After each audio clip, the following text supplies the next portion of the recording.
An update on our breaking news story this hour. Violent clashes have erupted in the streets of Brussels. Images for you now from the Belgian capital. The police have tried to disperse violent protesters at the end of an otherwise peaceful rally. Now, unions organised these protests, and it was all against new labour reforms which will see the pension age rise, limits put on wages and public spending cut. Part of an austerity package that's being pushed through by the government to keep its budget deficit within EU standards. Let's get some analysis now on the situation from Marissa Matthias, sociologist working in the area of environment and public health and a European MEP of the Left Bloc, who joins us on the line now.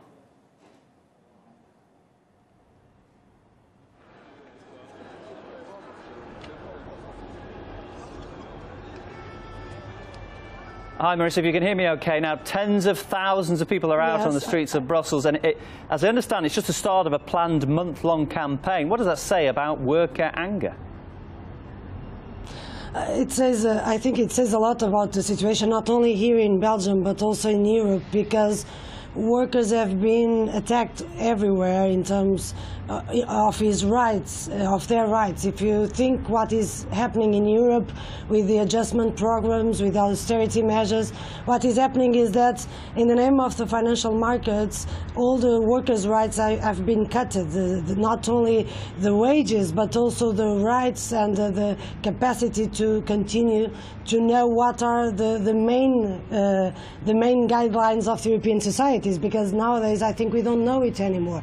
The proposals that the government was presenting have to do with that, has to do with the fact that they want to cut on salaries, they want to cut on pensions, to increase the number of years that people have to work for less money. And of course, as we saw in several European countries, especially in the southern Europe and in Portugal, where I'm from, what we see is that these measures do nothing but increasing the social problems, economic problems, bring the recession, and we destroy what we were used to know as the European social model. Marissa, it's clear from what we've seen that these protests are well organised and that there's a lot of people out on the streets, but will they have an effect, do you think? Sorry, the last part of the question I didn't understand. Yeah, I mean, clearly well organised and popular, but will they have an effect? I hope so. I hope so. If they don't protest, they will have no effect at all. So we have been seeing a lot of changes in some other countries. For instance, in Greece, in Spain, huge movements of protesters, organized movements, trade unions. They have been able to change the political scenario in their countries. So I think that when workers organize themselves in order to protest, they expect to have an effect. And all around Europe, austerity is provoking this effect, which is to bring people to the streets, sometimes with immediate effects in the change in the political system, sometimes not. But I do hope that this has some effect. At this moment, we are not only talking about some southern European countries, we are talking about measures which are affecting the entire countries, the entire Europe, as these measures are already arriving in Central Europe, like in Belgium or in France. Austerity measures as a recipe are being applied. So I do hope that this has an effect. As you said, the austerity aimed at fitting the Belgian budget within what the EU wants as part of its constraints. Why do you think these constraints are clearly so tight? I honestly don't understand, because if you see what are the European policies in these areas over the last years, there were some objectives. The main objectives were first to reduce the public debt, to reduce the deficits, and also to promote investment. After some years of application of these recipes in some of the countries, what we see is more recession. We see that every year the European institutions have to revise the prospects for growth and for recovery, economic recovery. We are still far away from having economic recovery. So these measures are really tight, but in the end, the effects that they are having are just counterproductive, because the debts are increasing, they are not being reduced.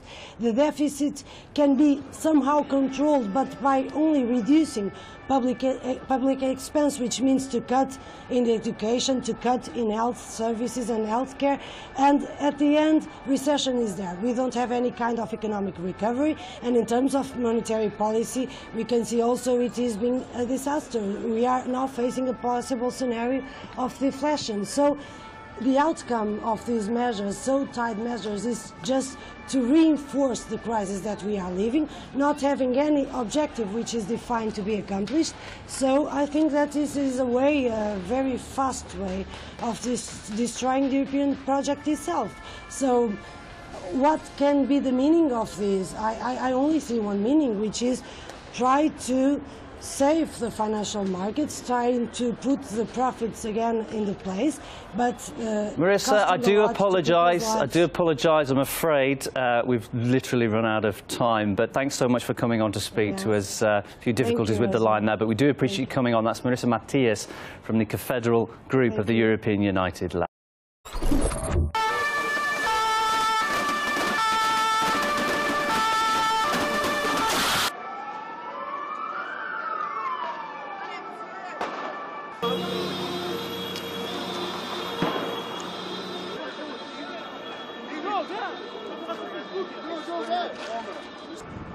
Bibi!